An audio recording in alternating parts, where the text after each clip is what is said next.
There's never been a better time to be an indie game developer.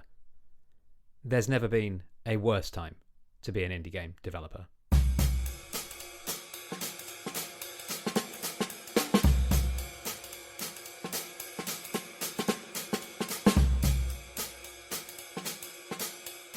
In the week this episode goes out, a big gaming awards ceremony is taking place in Los Angeles. An awards ceremony that is gaming's self-proclaimed biggest night of the year, because it is gaming's loudest, most well-funded night of the year.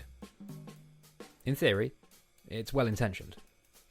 Celebrating video games, with nominees selected by a broad range of global games media outlets, with winners selected between a split vote, weighted at 90% to those outlets and 10% to a public poll. In practice, well, here's a point of view. That awards ceremony offers shallow, surface-level attention to the games it covers and the people that made them. It offers shallow, surface-level attention to wider issues around the games industry. It promotes itself as bringing the glitz and glamour of the Oscars to the world of gaming, something I don't recall anyone ever wanting or asking for, offering a desperate facsimile of the most shallow and empty aspect of the film industry and trumpeting that as a calling card. It is, seemingly, a sponsorship-first event, and while the money that brings in gives it the biggest light possible to shine on the games industry, it obligates it to include a level of advertising white noise that goes some way towards undermining any positive messaging or focus on smaller games, nor smaller developers. It's built on the cult of personality around a salesman whose mouth may smile, but eyes do not, and it dominates the media mindshare in an unwarranted and, from a point of view, unhealthy way, shaping the way media outlets frame their game coverage throughout the year. Countless previews, reviews, and analysis from January to November are now framed through the lens of these awards. Will this game be nominated? What does it mean if it is or isn't? We have allowed it to foster a type of rhetoric that has us wondering aloud whether this game has timed its awards run well, or whether that game came too early to make an impression, as if art is a horse race where recency is the most valuable attribute. It celebrates games, which is good, but only the most successful, well-received games. At the time of writing, the nominees for the 2025 Game of the Year have sold a total of, at a conservative estimate, around 20 million copies. These awards consistently generate peevish reactions that aim to poke holes in the enterprise, but in keeping it in the conversation, merely increase the spread of coverage it has, just like this thing you are listening to now. There are other ceremonies. The Indie Game Awards, the DICE Awards, the Golden Joysticks, even the BAFTAs. All of these arguably provide more effective venues for celebrating innovation and excitement in gaming, and we should pay more attention to those. But the one in Los Angeles? That's the one that dominates. That's the one that wants all of our attention. So that's the one that warrants the closest scrutiny. It's a ceremony that prioritizes several negative aspects of popular media, does an objectively bad job of platforming minorities, alternative voices, and independent creators, dominating discourse and occupying a percentage of the media and public mindshare that it has not earned through any demonstrable altruistic impulses or actions, is a point of view. So, let's turn this around. Back to indie developers. At the end of 2024, Valve released what they called the Giant Steam 2024 Year in Review, a roundup of all the updates that came to the platform throughout the year, including lists, reports, and stats on sales, revenue, and discoverability. Game Discover Co. summarised this in detail, so we don't need to. The takeaways are this. New Steam game revenue was still going up. That is, new release revenue per year has increased almost exactly 10 times since 2014. More new games were successful. Now, hold tight. In 2024, more than 500 new titles exceeded $250,000 in new release revenue. That's up 27% from 2023.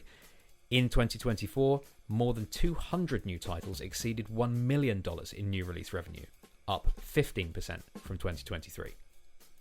So, more new games are making more money, which is good. But you know, I know, and they know that that is not the full story. Superjump published an informative breakdown on the many problems affecting the indie games market, the prominent headlines being opportunities for funding are increasingly scarce and developers are getting less money from publishers. The standout evidence for this is Devolver Digital's investor presentation from earlier this year, in which they outlined their plan to focus on DLC and sequels for their more popular games and series, while cutting the amount spent on new titles. That's Devolver, a publisher so ubiquitous and successful in the space that their name is used as both a benchmark of quality as well as, less healthily, interchangeably with developers. If they can't do it, who can? And Superjump also touch on another key issue: discoverability. According to SteamDB, 18,567 games were released on Steam in 2024. And at the time of writing, in December 2025, 18,362 have been released. Of those nearly 18.5 thousand games, SteamDB reports that 15.5 thousand of them have 100 reviews or less. That seems crazy. It might seem an obvious point, but it's worth stating. Positive reviews convert to sales, and Game Discover Co. has a lot of graphs to support that, which I'll let you visualise however you like. And so, to restate another obvious point, the questions that this raises. How do developers get their work seen by the people that would be interested in it? How do those people come across that work? How do you engage players to engage and share? And how can Valve help with that? In short, discovery. Superjump outlines some emerging positives in the current climate of indie game development: the growing market for web games, strong developer communities, and the ominously phrased new tools aimed to streamline development. But they don't address discoverability. An editorial on GameDeveloper.biz was headlined, "Discoverability is an issue that will never be solved," going on to say that, quote, "These issues often express themselves in the misguided notion that the quality of the work will speak for itself. Speaking for itself won't do a damn thing if the room it's speaking to is empty. For a work's quality to speak, it first needs an audience to address." That, seemingly, is the dominant sentiment across the industry. This is all just context. The games industry is constantly raising questions that I am not equipped to answer. And now, at the tail end of 2025, one question is, how do we look back and celebrate the year in gaming in such a way that fully acknowledges the hard work of the incredible number of writers, artists, programmers, and game designers that have made the things we love, from the biggest AAA releases to the smallest independent projects? Is it possible to do that authoritatively? No. So, here's the self-serving bit. Independent video game coverage is now noisier, more diffuse, and overwhelming than it's ever been. A lot of voices recommending a lot of things. Time is finite. We cannot listen to everything. We cannot play everything. We have to prioritise. And if you listen to this show this year, well, I thank you for prioritising that act over any one of the million more productive pursuits you could have engaged in. This episode is this tiny outlet's tiny view on 2025, an attempt to steal some of the buzz and froth and fireworks of Los Angeles and use it to illuminate some games you might not have heard of, but I think you'll definitely enjoy. This week, 3 great games from 3 exciting independent developers, all released in 2025, and at the time of writing, a grand total of 222 Steam reviews between them. Games outside of the Game of the Year discussion, discourse, and machine. Games that I think deserve wider attention. Hi, I'm Andrew. Welcome to Dialogue Tree. This is episode 31. Escape from Los Angeles. The Hidden Gems of 2025 with Patrick Knisely. First up, a game so good to look at that a screenshot from it has been my phone wallpaper since March. A game that sounds so good that I have pestered the developer on social media all year for news on an official release of the soundtrack. A game so hard that I racked up 794 deaths over the course of my playthrough. This is Mainframes.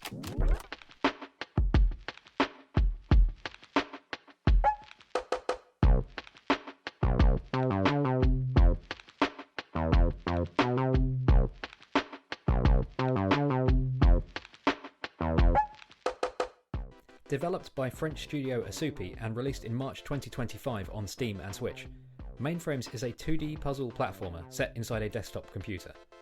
At the time of writing, it has a 75 on Metacritic, while sitting at very positive on Steam, based on 125 reviews, the most of any of the games we're talking about today. In Mainframes, you play a floppy disk called Floppy, a daemon, the computer kind of daemon, who has become detached from the program they are designed to run and must navigate a hazard-filled PC landscape to find their way home. Some great schism has occurred here, leading a series of networked computers to each be glitching or malfunctioning in a different way. Each one of these computers represents a world in the game, and so you must traverse each one, rescuing as many other demons as you can before making your way to the exit. The exit is styled as an elevator, and this takes you to a central hub, styled as a break room, which provides refuge for you and your little pixel pals, and serves narratively to reconnect the computers on the network. There is story hinted at in dialogue. There are references to the developers of the game throughout. There are pixelated photographs of real-life people, and there is a guide character, a penguin, because Linux. As Floppy, you are a cute and bouncy little sprite, who can cling to vertical surfaces, wall jump, and perform a distance-extending mid-air spin jump. It's a platformer, basically. There is instant death from falling off the screen, or making contact with the various red lasers dotted around the environment, with an instant respawn that puts you back at the start of that screen. There are several environmental twists to add variety to the platforming. Little grey arrows, marked bump.sh, that's a programming joke, that will fling you in the direction of the arrow printed on it. There are platforms that only move when you bounce on certain switches. And later in the game, there are floating, moving pools in which you need to travel, maintaining momentum within them to avoid being thrown out. It's a platformer, basically, but with one unique hook that affects the gameplay throughout, all stemming from that decision to set the game within the world of a desktop computer. It's an inspired location, and something Asupi clearly have great fun with. The hook here is that, whilst platforming as Floppy, you also have the ability to manipulate certain windows on certain screens. That is, on one screen, you may jump from entrance to exit along a series of platforms styled as windows from a PC. So, you do that and proceed to the next screen. And for the sake of this overview, let's say that next screen has the same layout of platforms, only this time, you select each one in turn using the shoulder buttons, and move them using the right stick. You can position these platforms however you like, according to their size and shape, to ease your journey across this screen. And from there, Mainframes is off to the races, throwing ideas at the screen and at you over the course of a game that could take anywhere from 2 to 8 hours, depending on your tolerance for completionism and or the occasional mind-warping difficulty spike.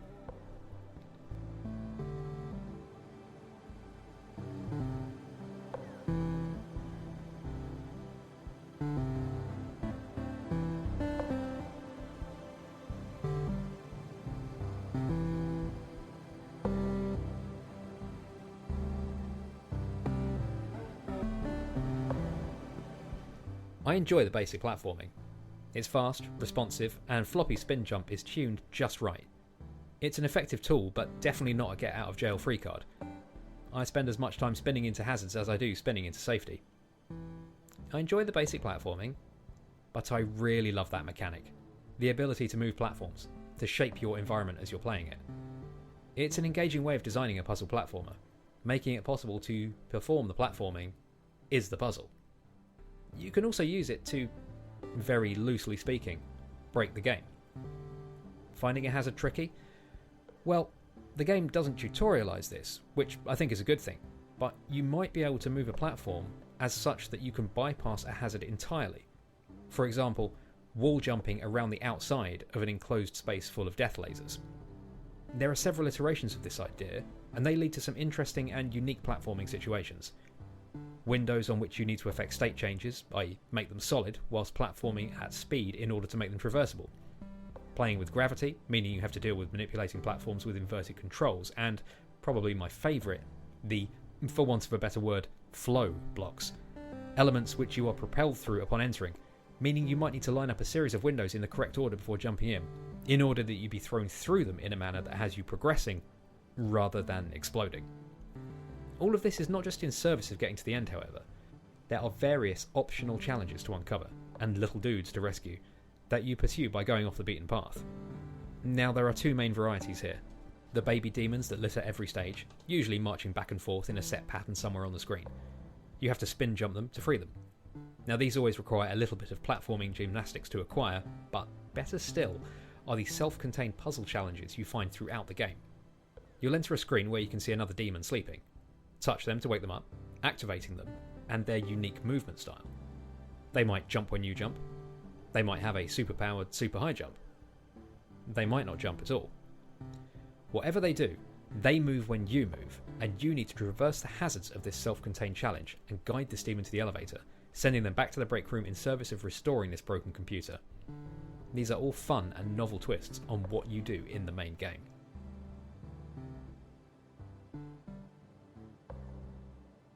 We should talk about something else. The difficulty. Mainframes is a challenging game with some occasional, quite bracing spikes, but there's nothing harder here than what you might have seen in other die and retry precision platformers. You try, you die, you practice, and then you get it. That is, until this section.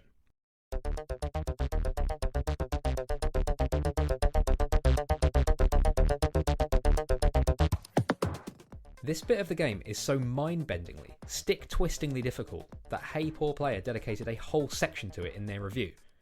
And Disco Cola of the Underplayed podcast shouted it out online. It's so mind-twistingly, stick-bendingly difficult that it's probably responsible for half of my total in-game deaths, responsible for half of my total playtime, and responsible for halving my total lifespan. It's a platforming section set inside a tunnel. The tunnel is within a window. You jump into the window, and the challenge starts. You are zooming down this tunnel, while hazards and bounce pads come zooming towards you. You have to stay in the air. You have to avoid the hazards, and if you get to the end, you will get a key. But you will not. And you will not. Several times over.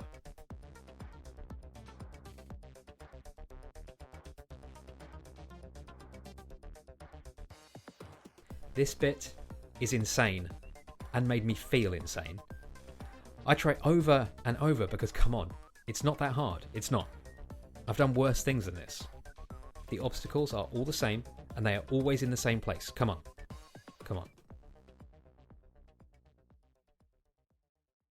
Eventually, I turn on infinite spins because you can do that. I get through the section, but I don't feel great about it. But it's done. I move on. When I was writing this bit of the episode, I looked up a walkthrough to see if this section had a name or other identifier that I could use other than the tunnel bit. In that video, the player doesn't jump into the window to take part in the tunnel section. They stay on the platform that you enter the screen on. The tunnel section then plays out by itself, eventually arriving at the key by itself, offering it up for you to collect. You don't need to ever enter the tunnel. You don't need to ever attempt this challenge. The player then simply jumps into the window to retrieve the key and moves on. Damn. Despite that, I really like this game. It feels good to play, and it brings something distinctive to the puzzle platformer genre. It's fun to puzzle out each little puzzle and to overcome the challenges. Now there's two more things that will stick with me though, so please do stick with me here. It's the way it looks, and it's the way it sounds.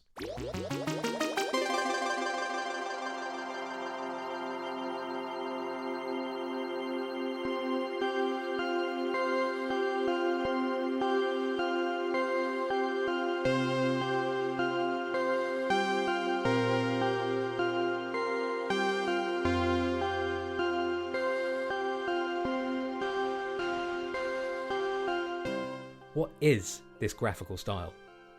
Digital watercolour? Pixel art Van Gogh? 16-bit Cezanne? Whatever it is, I love it. The dominant colours are shades of orange, blue and pink, shades of coral and amber, to azure, cobalt, cerulean, to fuchsia, flamingo and bubblegum. The backgrounds digital recreations of picturesque real-world vistas are enjoyably recognisable if you have any experience of computers big enough to use as footstools. Occasionally, you get glimpses of smudged fingerprints on the monitor the game takes place on. The lasers fizz and crackle, and the various instances of the world of mainframes glitching and falling apart are as flashy and dramatic as they should be. These little touches go a long way. Mainframes is a very pretty game. And the soundtrack, a quote micro-chill collection by French composer and sound designer Romain Rope, is an excellent complement to this. It's not loud, but it is lovely. A mix of low-key, chill-wave chiptunes, some funk-influenced bass, clean, shiny, arpeggiated synths. The songs Floppy's Home, Admin Annie and Weather Wheel are good examples of the range of the soundtrack, and the soundtrack as a whole is a good example of something that I love and hate about video game music. It's really good and very listenable, but the overlap in the people who would enjoy it and the people who even know it exists, let alone will listen to it, feels like it's going to be small. It's a soundtrack that I think is really good, but is the accompaniment to a small game for a small audience, destined to be listened to by an even smaller audience. That doesn't seem fair. If you're interested, and if you've liked some of the music that you've just been hearing, please go give it a listen.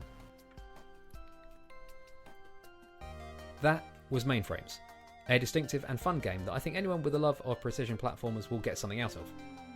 Please note that the game has more accessibility options than the one I mentioned earlier, if any of that difficulty chat was off-putting. It's on Steam and Switch, and until October this year, it was my favourite platformer of the year. More on that later.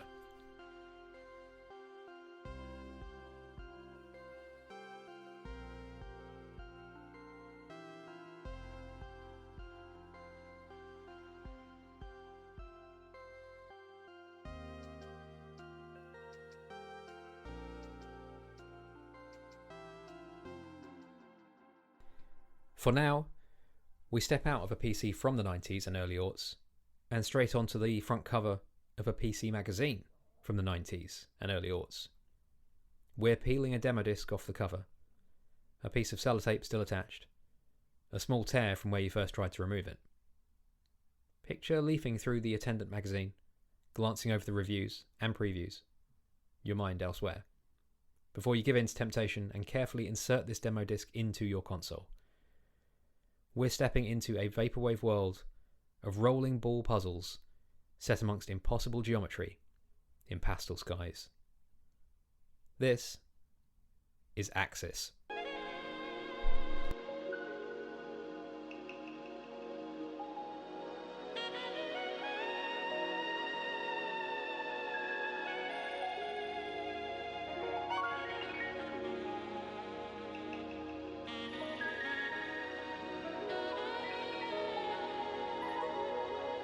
Released on 27th of March 2025 and developed by Space Lion Studios, a two-person studio based in Dublin, Ireland, Axis is self-described as a 3D puzzle game fusing the movement and exploration of PSX cult classic Cooler World with a vaporwave visual aesthetic and soundtrack of techno, jungle, breakbeat and drum and bass.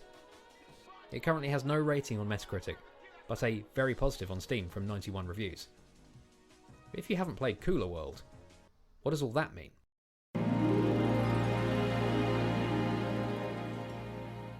Released on the PlayStation 1 across all regions between 1998 and 1999, and alternatively known as either Roll Away or Cooler Quest, Cooler World was a puzzle platform game in which you played a beach ball and had to navigate various weird spaces, collecting optional gems and non-optional keys to unlock the exit and proceed. Mechanical variation came in the form of teleporters, jump pads and various types of moving platform. It was generally well received on release, a mound of 7 out of 10s, with an 8.9 from IGN peeking out over the heap, because apparently IGN used to be Pitchfork. It has an enduring legacy. In 2017, it was included as a subject in no less than 3 academic studies presented at the European Conference on Games-Based Learning. For a game initially bundled with PS1s in Europe via the inauspiciously titled Demo 1 disc, that's quite an achievement. It's a neat little game, and it's easy to see why it achieved this low-key popularity. Art design that remains clear and crisp despite the low polygon count, backgrounds reminiscent of your favourite Magic Eye puzzles. A soundtrack and overall vibe that represents a perfect distillation of the trends of the time, the concerted and deliberate attempt to reorient gaming towards an older audience. In the case of the PS1, this was the post-club audience, the people in their late teens, early 20s, spilling from the communal joy of the dance floor to the freezing streets outside, to the warm sofa of wherever they end up. Games sought to replicate the euphoria of chemical imbalance with visuals that blended sci-fi, futurism, and a touch of abstract surrealism, with music that redressed high-tempo dance floor fillers in ambient clothes, swapping long builds and big drops for texture and mood. When you learn that, in North America, Cooler World was published by Psygnosis, a developer and publisher who went on to make Wipeout, you can feel the invisible hand of history.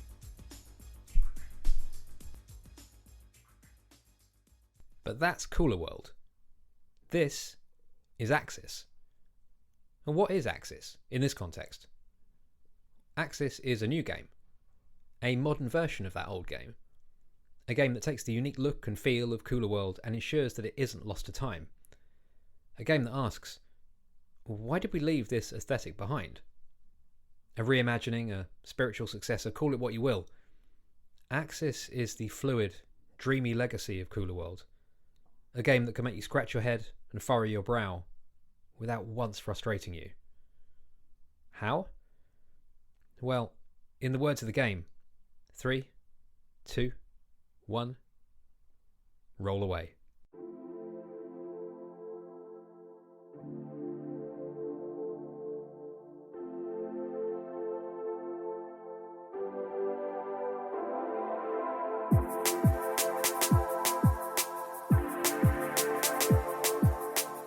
When you boot up Axis, you are presented with a PC, starting up, sitting on a desk in a bedroom. You select axis.exe from the desktop and choose from one of 8 floppy disks, each representing a game world. They load with a satisfying click and clunk. You jump into a level, a rotating God's eye view giving you the lay of the land before the camera settles behind you. And the principles from here are simple. You are a ball. You are sitting on a shape suspended in the sky. You must navigate this shape, ultimately a series of rectangles, to locate a key, which unlocks an exit.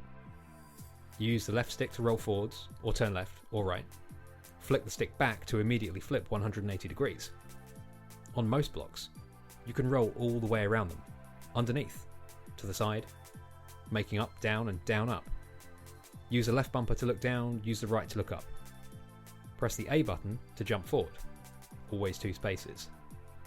Press the Y button to release yourself from this platform, flying directly upwards to whatever is or isn't above you.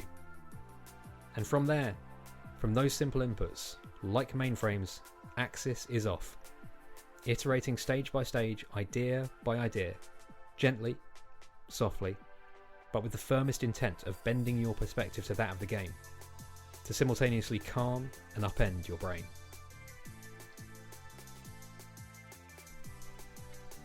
Axis does something special with its premise. It presents a puzzle game that makes you think, forces you to consider angles, perspective, space and geometry, without ever being frustrating. In one of the few reviews that exist for this game, over at No Small Games, writer Emily Merritt points out that, quote, the vast majority of Axis's puzzles don't feature a single unnecessary block of platform. If it's there, then it has a purpose. But what is its role in the solution? That is the question. End quote. The game teaches you this early on. Nothing in the environment is wasted, and it's that knowledge that, despite the head-spinning nature of it, makes Axis a relaxing game that doesn't disengage your brain. I like that. And if that's even accurate, and the intention of Spaceline Studios, then that's a testament to the skill of this debut developer. The visuals and the music are a big part of how the game achieves this, but we'll get to those shortly. In terms of gameplay, it does this in a couple of ways. It's easily readable, and despite the focus on unbalancing your perspective, what you are doing and what you need to collect are always clear, but it's the frictionless movement that gets me. You can roll, turn, jump, roll, turn, and it's quick, seamless, tuned perfectly. There's platforming, but implemented as a more passive obstacle rather than an active challenge. You can accidentally speed over a spike trap, or jump clumsily into an abyss, and there is a little bit of timed stuff in there, but it's only because you haven't worked out the sequence of the puzzle, rather than failing a skill check of dexterity. In Axis, you affect progress through the act of movement, and to move correctly, you have to stop. You have to stop and look around.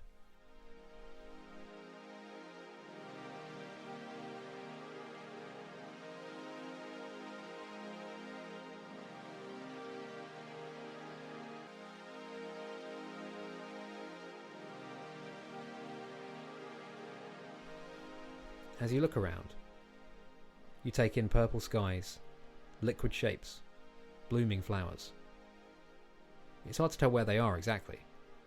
Floating or grounded, falling or static. The metallic sheen, the petals and the blossom. It's all in lockstep with the soundtrack, an amalgam of 90s post-club house, old school breakbeat, modern vaporwave, clattering percussion and bubbling synthesizers.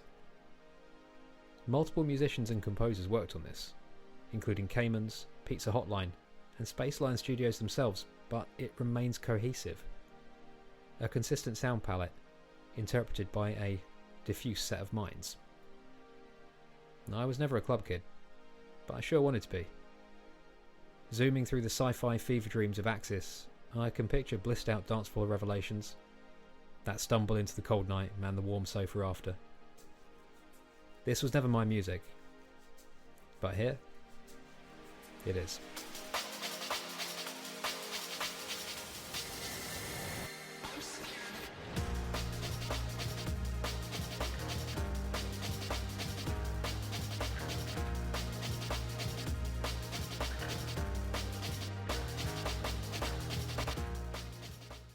I stop looking around, and I start zooming around, again.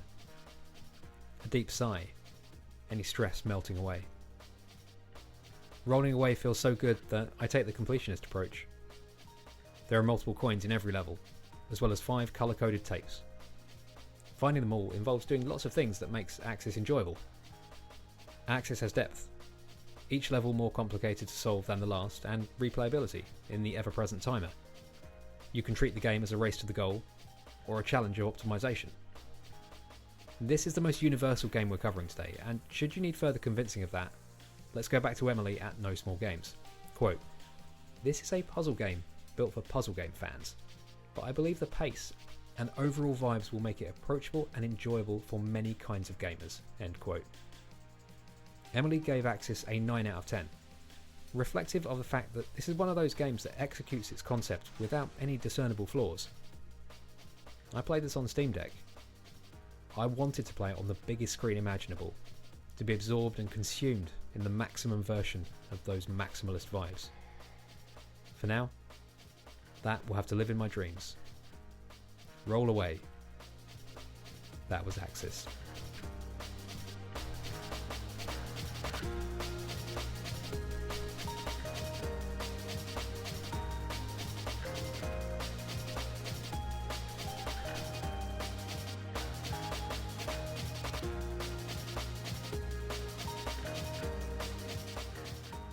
Mainframes, 125 reviews.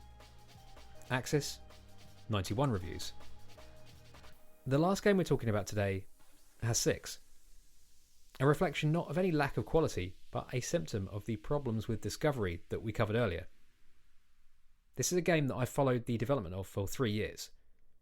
This is a game that takes a simple premise, but implements it in a way that will chew up your brain and spit it back out, but still make you feel good about it. You've heard me talk about platformers like this before, but never to someone that made one. So let's do that. Hi, my name is Patrick Knisely. I'm an indie video game developer located in the Austin, Texas area. My game studio's name is One Frog Games, and the first game I have released commercially is Monochrome Heights. Patrick Knisely is a writer, podcaster, occasional puppeteer, and a game maker. I first heard his voice on the Super Switchheads podcast, which, until recently, he had hosted since 2019. I remember the episode where he mentioned, in a characteristically downplayed manner, that he was making a game. Patrick provided regular updates on the development of the game throughout his run on the show, and to me, it always sounded great. A precision platformer with a core mechanic that sees you switching colours, called phasing, to climb a tower. My kind of thing. One Frog Games is not Patrick's full-time gig. He has a job. He is a parent. He has other professional and creative pursuits that demand time and energy. And so, with that awards ceremony in Los Angeles and the constant battle to refine games discovery in mind, talking to Patrick about the whole experience seemed like the right thing to do. The scheduling gauntlet that is December prevented us from catching up to talk face to face, but I sent some questions over to Patrick and he was kind enough to take the time to record some responses to them. Now, let's hear from Patrick about his influences and inspirations, his thoughts on difficulty and accessibility, the highs and lows of development and marketing an independent game, and ultimately, all about that game. Monochrome Heights.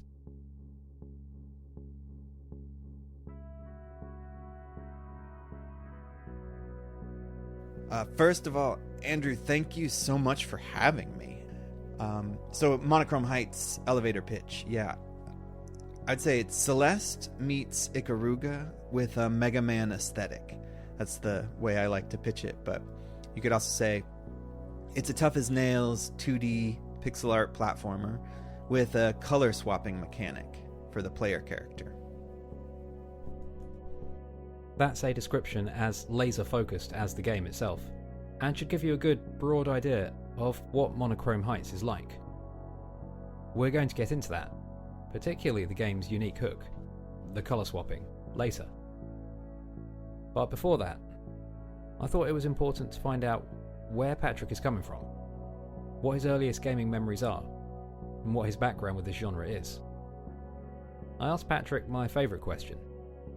Was there a moment in his life where he was conscious of becoming a gamer? When games went from distraction to hobby? I was a teenager when the Nintendo 64, the N64 came out. I actually been playing a lot of video games on both like the computer, on the PC, and on consoles, specifically Nintendo consoles, as I grew up. But the N64 was the first console I bought with my own money from working a job. I also bought a PlayStation around that same time because of Final Fantasy VII, which I didn't realize was going to exclusively be on that at first. So I had to save up a bunch of money that I was earning from my job to buy both of those because they came out around the same time, as I recall. And I was being really secretive about it because I didn't want to be judged by like my parents, I guess. But my older brothers knew what I was doing, and eventually they told me that my mom was starting to think I was saving up all this money to buy her a present. So I had to come clean and explain I was buying all these video game systems. So that was definitely one moment. I don't know that I ever identified as a gamer until more recently, though. And I would say that's thanks to the Nintendo Switch era, about a decade ago almost now. Because I feel like that's when I became more involved as an adult and regularly like following industry news and talking about games with folks and being part of communities around video games in the internet era. I mean, when I was a kid, I read magazines and stuff like that and played games with friends. But I think the culture, like more broadly, for being a gamer wasn't there, at least for me as a kid. And so I didn't engage with it like I have more recently until the Nintendo Switch, which really was a big turning point for me as a gamer and becoming a game developer. But also to your question about whether there was like a game that captured my imagination more as a kid, I think on the PC, the first one that really kind of opened my eyes and I played a lot was King's Quest 3. That was like a really big game for me. And then also, I think Final Fantasy 4, or at the time it was called Final Fantasy 2, was a big turning point for me, kind of like what games could be. So those are a couple. Patrick and I are of a similar age, and based on what I've heard him talk about online, I've gotten the impression that he has more experience with the less forgiving games of our shared childhood era. Now, given the nature of his game, I was curious as to his experiences with difficult games. Were there any in particular from those formative years that stand out now? How did he handle those roadblocks then, and how does he feel about them now? Battletoads. Battletoads is kind of at the top of my mind right now because it just got added to Nintendo Classics recently. And I loved the first couple of sections of that game as a kid, but I could never get past what is the third section, the speed bike stage. That game is insanely difficult. So I opened up Nintendo Classics on the Switch the other week with the intention of playing something else, but that had gotten added, and so I was like, oh, well, I gotta play Battletoads. And even using the modern rewind features, I barely got past the speed bike part. Like, I almost gave up because it's so fast that you have to rewind to the start of each little mini section. But anyway, it took me forever. I don't know how many rewinds, retries I did, but I got through that. And then I got to the next stage, which I had never seen before. And that was also very frustrating and hard. And so I set it down. I actually think I'm going to try to push through a little bit, at least, out of like pure spite, or I don't even know. That game has such a stupid level of difficulty. Like, I mean, mostly the problem with difficulty in all the older games, I think, is two things. It's the life system and the lack of being able to save your game. And Battletoads has both a life system and no way to save any progress at all. So I think those arcade type mechanics or attempts to make games longer by making them hard are really the main culprits for early video game difficulty, with some exceptions, of course. So I think if making hard games like those, but with more modern, features of like removing life systems or adding in better save states, it makes these games more playable. But Battletoads, I'm not even sure because it's still really hard.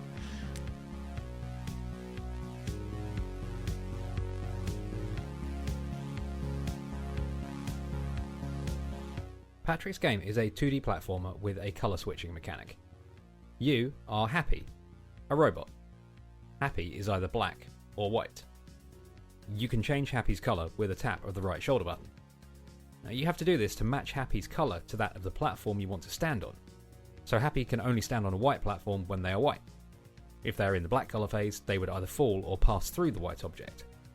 Now, when it comes to hazards, spikes, saws, lasers and so on, Happy needs to be the opposite colour in order to pass through them. So, as an example, Happy is white and needs to jump to a black platform. You jump, and in mid-air you tap the shoulder button to phase into black and land safely on the platform.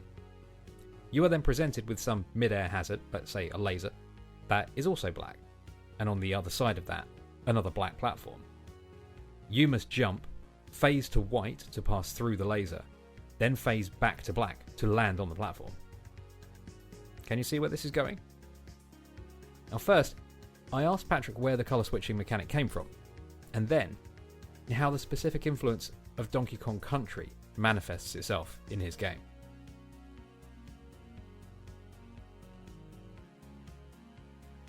So the color swapping mechanic actually didn't come so much from direct influence or inspiration as it came out of the Game Jam theme that this game was born out of. So yeah, I did a Game Jam with a small team where we created the prototype for Monochrome Heights, and the theme was looping and also black and white. So we came up with the idea of the player character looping around between being black and white and gray. And that's where that part came from. But in terms of like a 2D platformer, mechanics and that sort of thing, I'd say, like I said earlier, Celeste and Mega Man, but also Super Mario games was very much, those are games that I opened up a lot early on when trying to get the feel right, and would just, kind of jump around in to try to feel like this game is either similar to or like some of those. And yeah, the game's a vertical platformer, as well. And while Celeste isn't technically a vertical platformer, it kind of has that same vibe or feel of going up, climbing a mountain. And Monochrome Heights is about climbing a tower. But honestly, a lot of other platformers and platforming games that I grew up playing and enjoying influenced this game.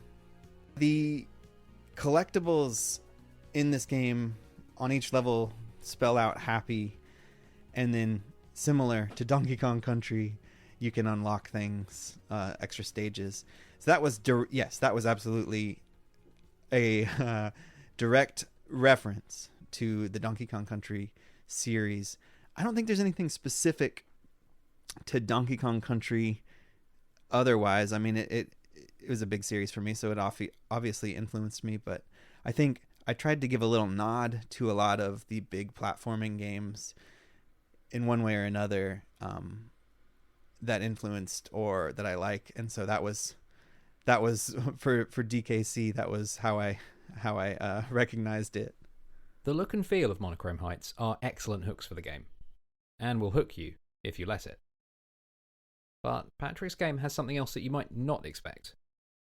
There's quite an involved story, uncommon for platformers, with a surprising amount of character interaction. There are dialogue choices. There are branching paths. I asked Patrick about this. What was behind that decision? Were there any specific influences from the RPG genre on this?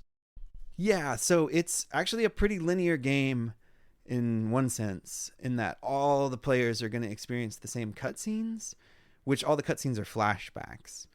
But there are dialogue choices in the present moment, which is before and after those cutscenes, which will affect what ending a player gets. And I guess essentially, without spoiling too much, Happy the Robot is caught in the middle between two old friends and sort of a bigger, broader conflict in the world. And you have the ability to align yourself through dialogue choices with one side or the other, or remain neutral. So anytime the story and dialogue and stuff comes up, I always want to give a shout out to, there are actually a lot of people that helped me make this game that I hired or what have you, for different parts. But for the narrative and for the writing, a wonderful writer named Andrea Blythe helped out. So I just want to give her credit too.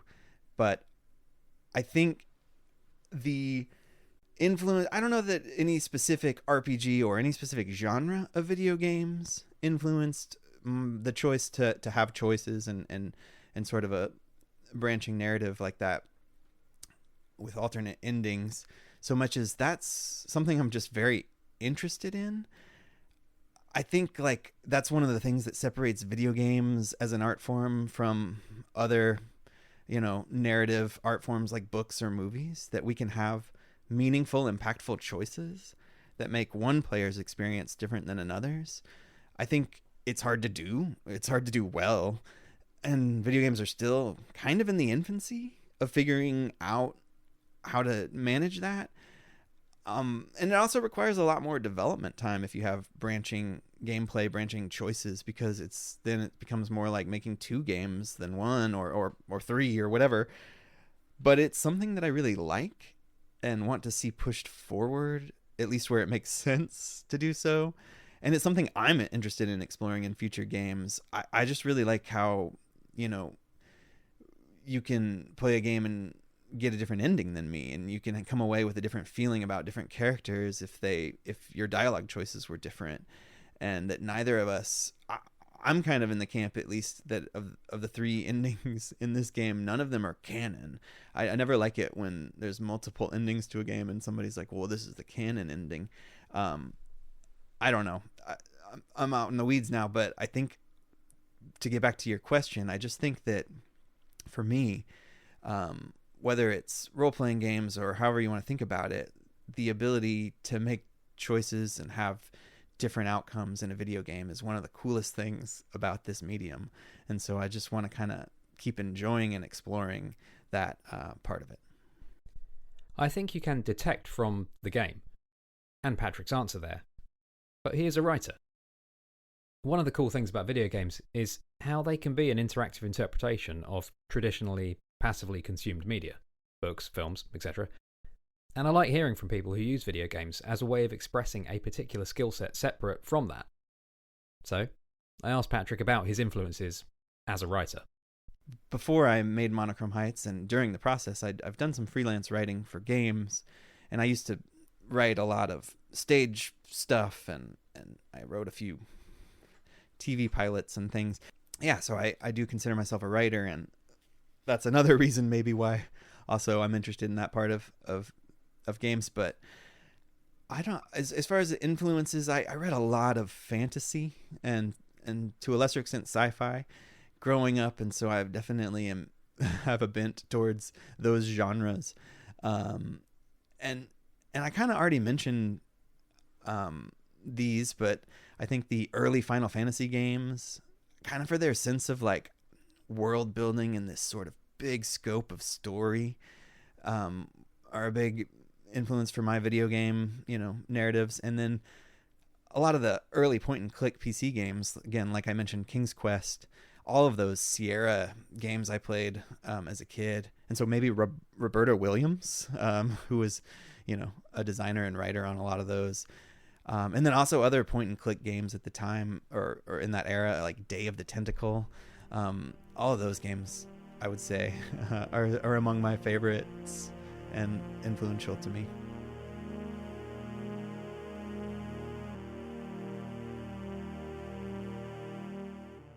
A big and welcome shout out to Day of the Tentacle there.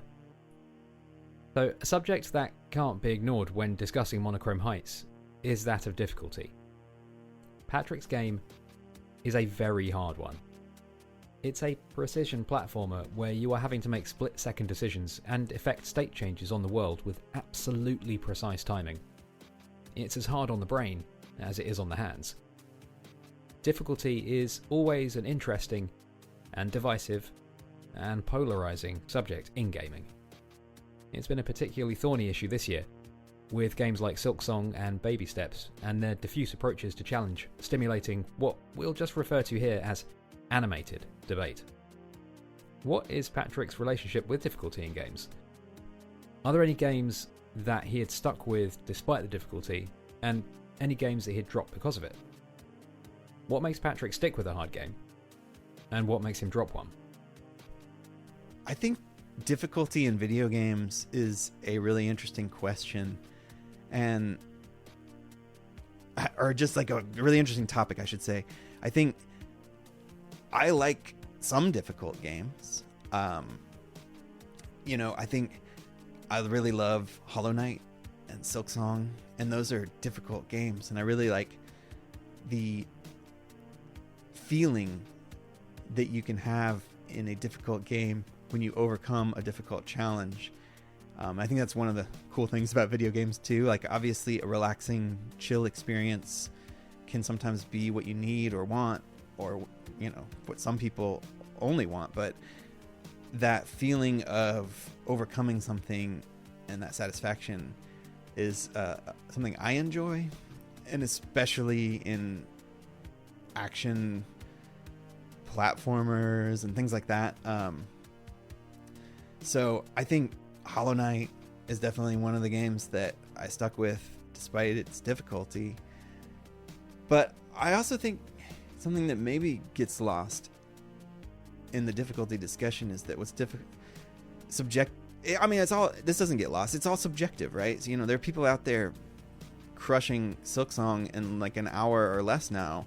And there are different genres click for different people.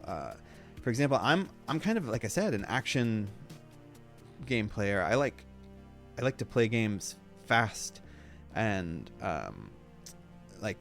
rush in and and aggressively. So whenever there's like a strategy game that kind of requires you to maybe spend more time thinking and taking your time, I'm not always good at that. And sometimes those games, which maybe other people wouldn't even think of as difficult, I find difficult. And so there are very popular games that I have dropped just because it's like, well, this is too hard for me. And nobody else is talking about it being a hard game. It's just kind of hard for me personally. So I think what makes me stick with a hard game is if I feel like I'm enjoying it, even if I'm being frustrated at times, like if I enjoy the style of game, and if it's a game where I don't feel myself like quite clicking with the mechanics, then I'm more inclined to drop it. When it comes to difficulty and accessibility settings in general, I don't think that every developer has a responsibility to make their game playable by everyone. I think that people should be able to make the thing that they want to make, and developers shouldn't feel obliged to sand off the weirder or more challenging sides of their game for the sake of trying to provide a universal experience. I've dropped games because I felt they were too hard for me, but I haven't resented the game or the developer because of it. That's just the game they made. So, like a dumb example, I'd love to give Baldur's Gate 3 a go, to be able to engage with this gaming touchstone and be able to talk to people about this landmark crossover CRPG. That style of game is pretty alien, pretty daunting and unapproachable for me. But I don't expect Larian to implement a mode that picks characters, classes, or dialogue for me, for the sake of streamlining me into the game. Doing that would stop it being Baldur's Gate 3. If I want to play, it's up to me to engage with it on its level. Everything can't be for everyone. There aren't any options in Monochrome Heights that lower the core difficulty of the game. Did you ever consider implementing any options to affect the difficulty of the game? And can you talk about any options you did consider, and or why you ultimately didn't include them? First, I appreciate you saying that about accessibility and difficulty, because as you said, there isn't anything in Monochrome Heights, and I feel the same way. I think that we live in a time when there's so many different games and so many different books and movies and options that you shouldn't ever feel obligated or upset if something isn't for you. I mean, I get both sides of it for sure, and that's not even what we're talking about here, but I definitely considered implementing difficulty options and accessibility, because I do think it is important. In this specific instance, I had a lot of trouble figuring out the best way to do it for two reasons. One, I think there's a weird thing that's happening with the color swapping mechanic, and that is that I thought about ideas like, what if you could just say land on any color, right? So like, you have to be black to land on the black platforms and white to land on the white ones in Monochrome Heights. But what if you could just land on everything? Well, actually that doesn't work, because there are some sections where you have to walk in an area that you can't get to if the collisions are all on. So that was like a solution I came to at one point that just didn't work. And I think ultimately a lot of the ideas I had, another idea I had, for example, is you could make a checkpoint anywhere. And then I realized, well, that's problematic, because there are some places where you can make a checkpoint where you would die instantly, because when you respawn in the game, a lot of the hazards kind of reset. So for instance, there's these pendulums that swing in these big arcs, and you could place a checkpoint in a spot where whenever you respawn, the pendulum's just going to hit you right away.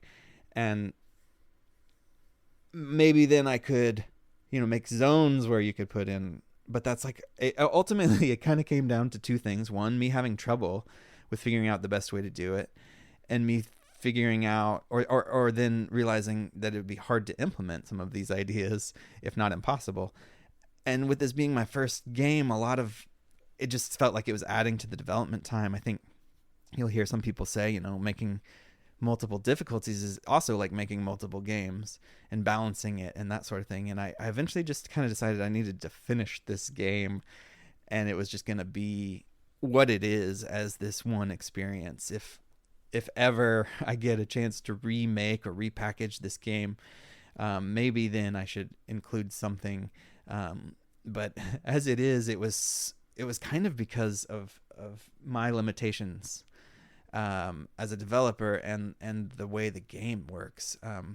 The other idea that I definitely thought about but I also went away from, was giving the player the ability to toggle on or off a flying mode, which was kind of a development tool I used, where you can just kind of fly. You're not you're not beholden to gravity anymore. But ultimately, I decided that was kind of stupid too, because it's like, well, if you're just gonna fly through the level Kirby style and ignore all the things, what's the point of even playing it? And if you just want to watch the cutscenes, maybe I'll just upload a video on YouTube of all the cutscenes, because that's kind of essentially what you're doing then if you're just flying through the levels. But I guess it would allow people to fly over certain parts or what have you. But again, those were my internal debates and kind of why I landed where I did. Have any games implemented accessibility in a way that you think was interesting or innovative? I wish I had a good example of a game I thought did it in an interesting way. I tend to play games on whatever the quote-unquote normal setting is that they offer, and only really change it if I feel like it's too hard. And the only games that I feel like I can think of where I've dropped difficulty down are maybe some like first-person shooters or something like Wolfenstein, where they call you a baby or whatever if you drop it down low enough. And those seem to just be pure stats and that sort of thing. I do like it when a game maybe gives you lots of options, like it's different sliders and things. I think that's cool. But I tend to avoid all that stuff personally, so I actually don't have a lot of examples. And I also don't tend not to play games on hard mode either. I very rarely have I done something like that. So yeah, I think maybe that's partly also why I just kind of landed on a sort of flat difficulty for Monochrome Heights.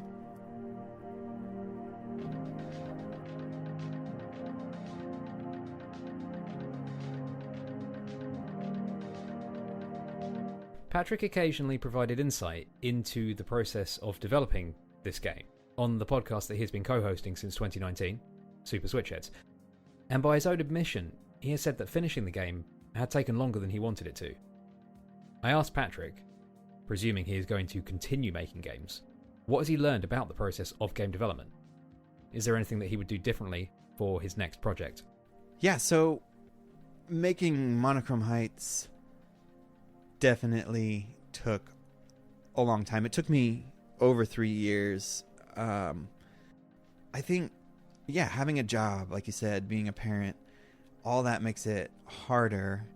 I think I'm definitely aiming to make faster games, to make shorter games, to at least in the short term, to reduce the scope, to reduce the, I don't know what to say, like the amount of time I spent on some things.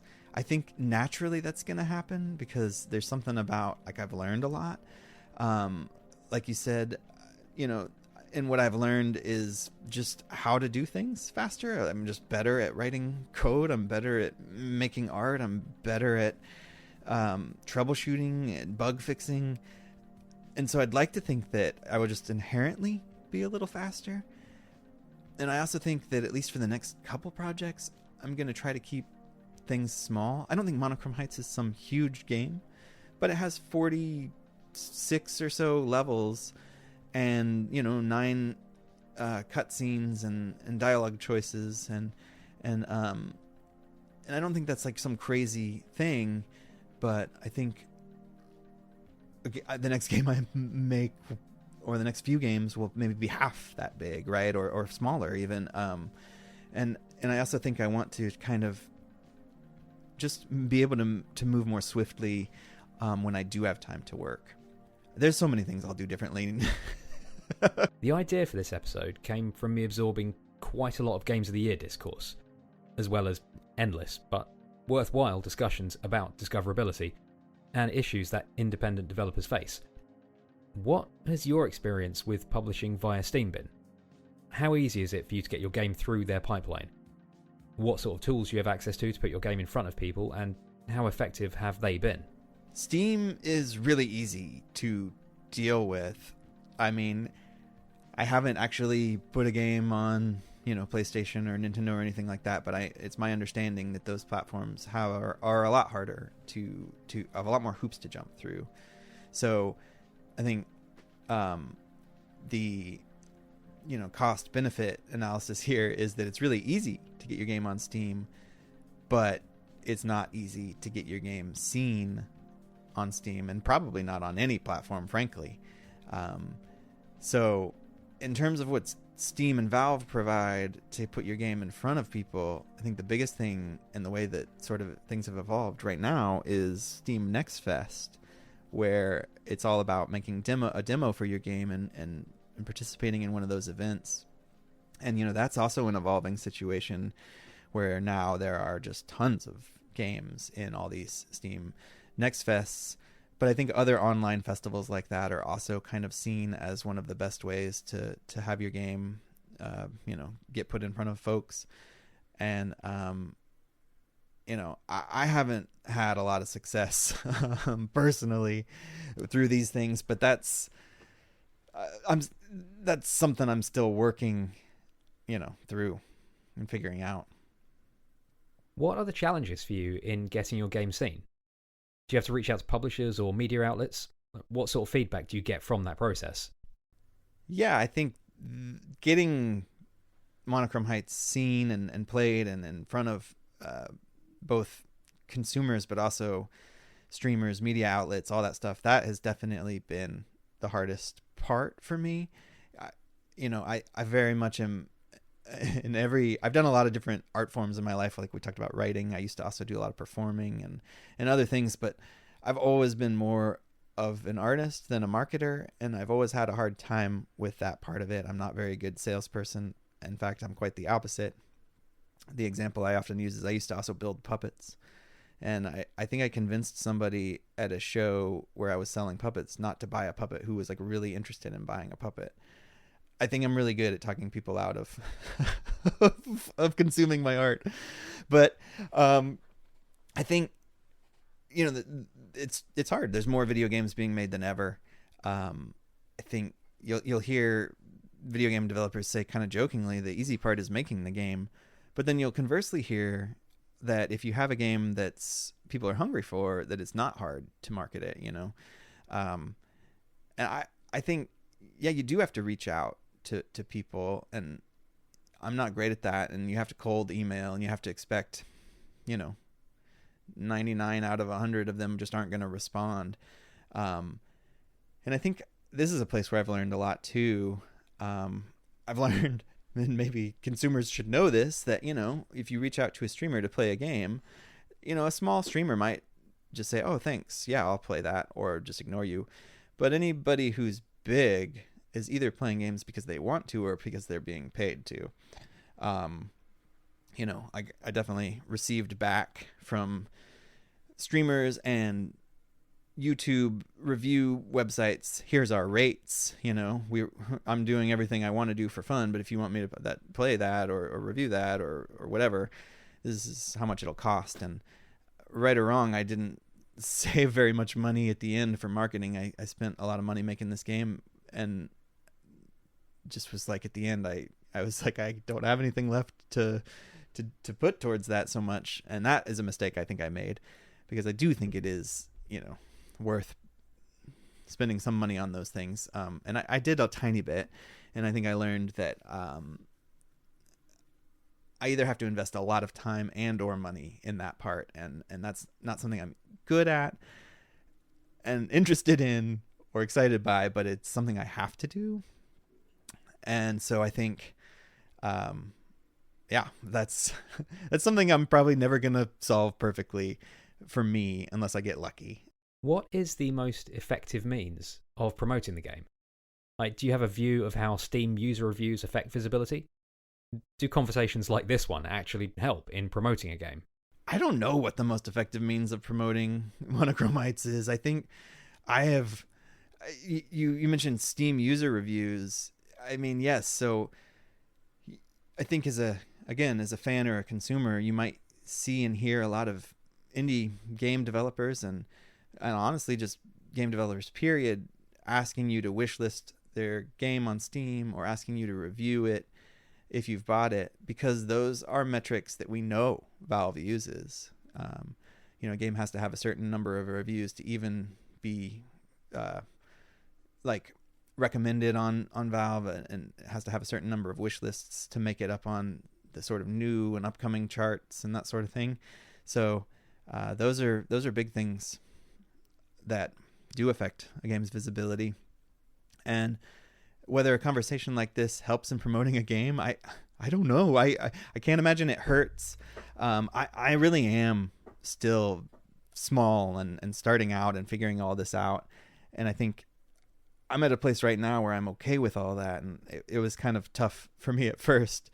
But I think I've realized, okay, this is all a little bit of an experiment, and my next several games might also be.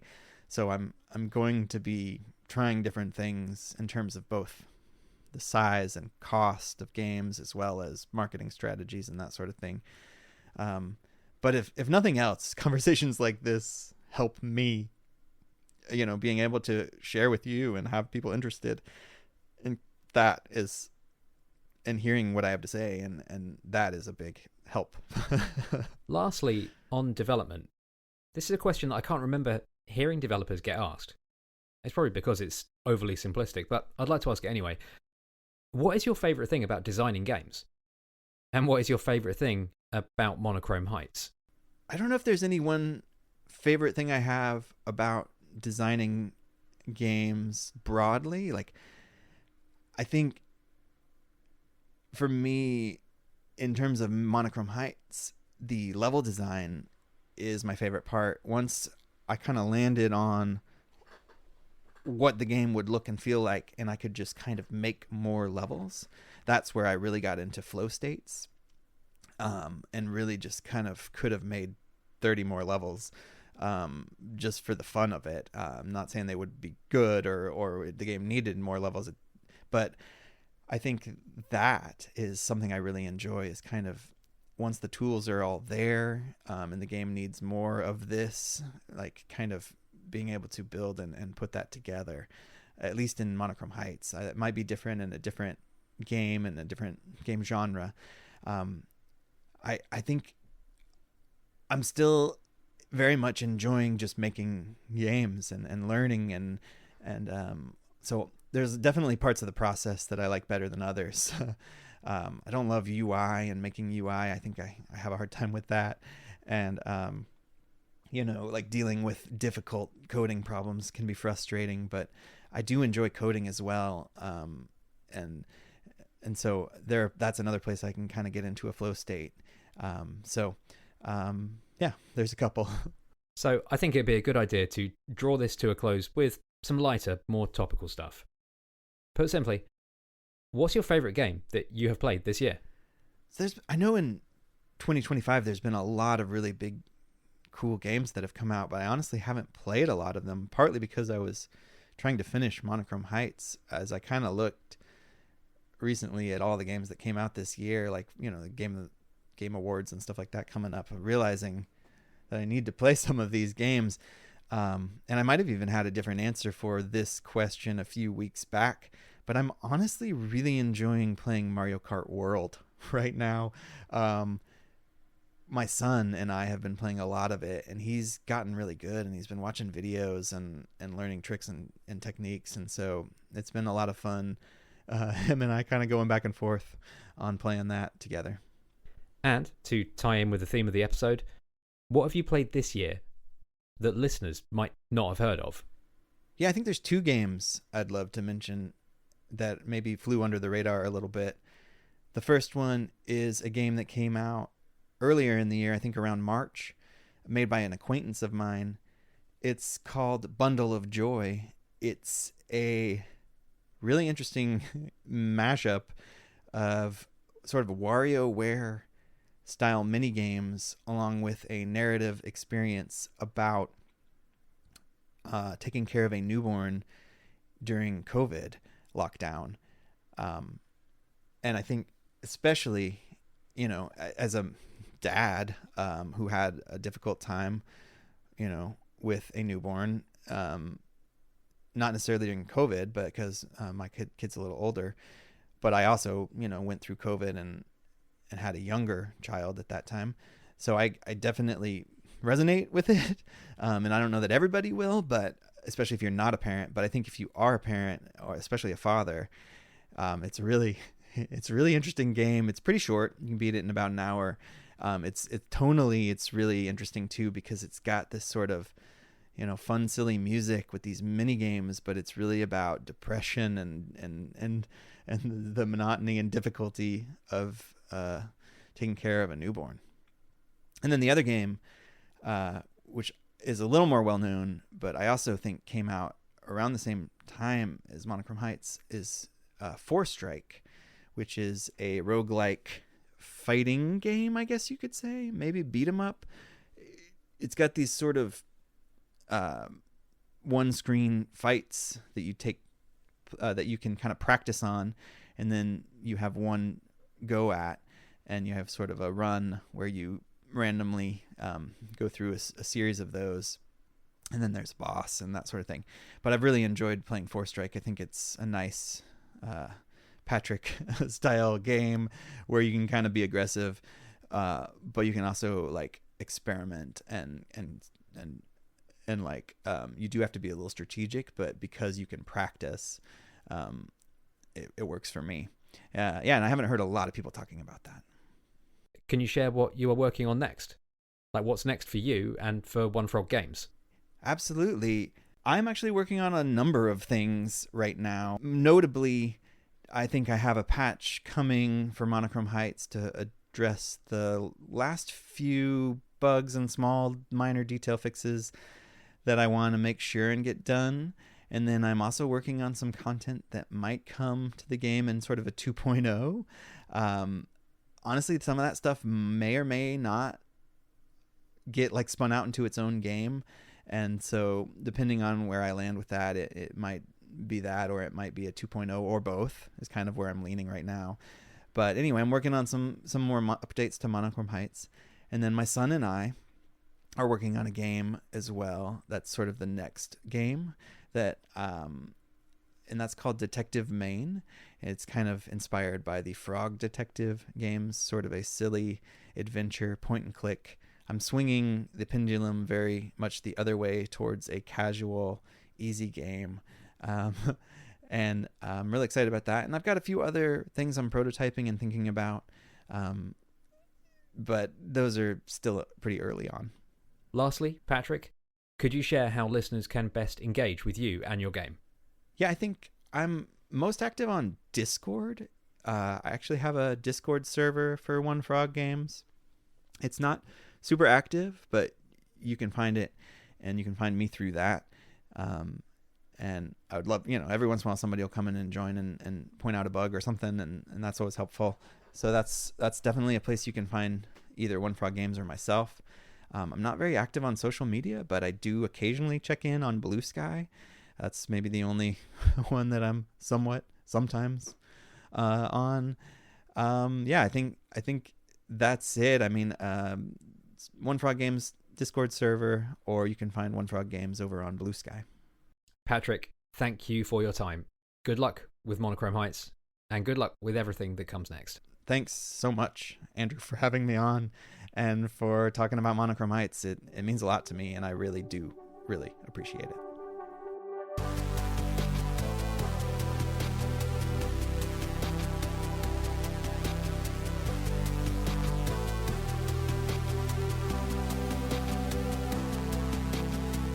Monochrome Heights is an excellent platformer.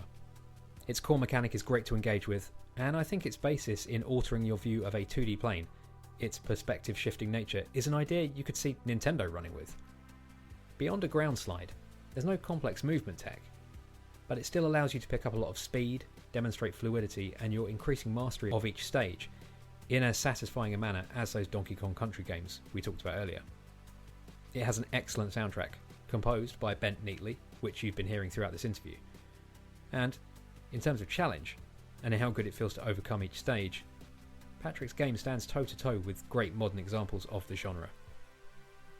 The whole game is a great example of the sheer, unfathomable depth of the independent gaming world.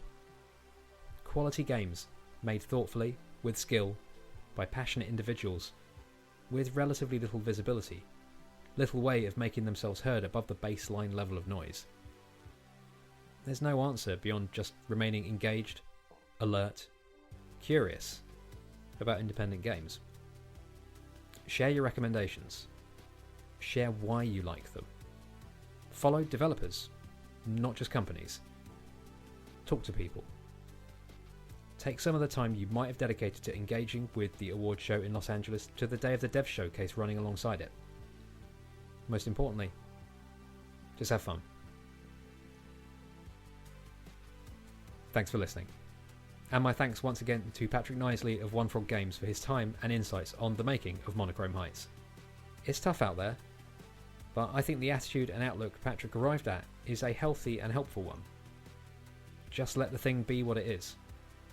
It doesn't need to be perfect. It just needs to be. Links to where you can find Patrick online are in the show notes. You'll also find a link to the newsletter for the episode there, which will include info on all of the stuff discussed in the show. The new seasonal artwork for Dialogue Tree was designed by Pixel Benny, and you can find the show online at dialoguetree.cc. Talk to you next time.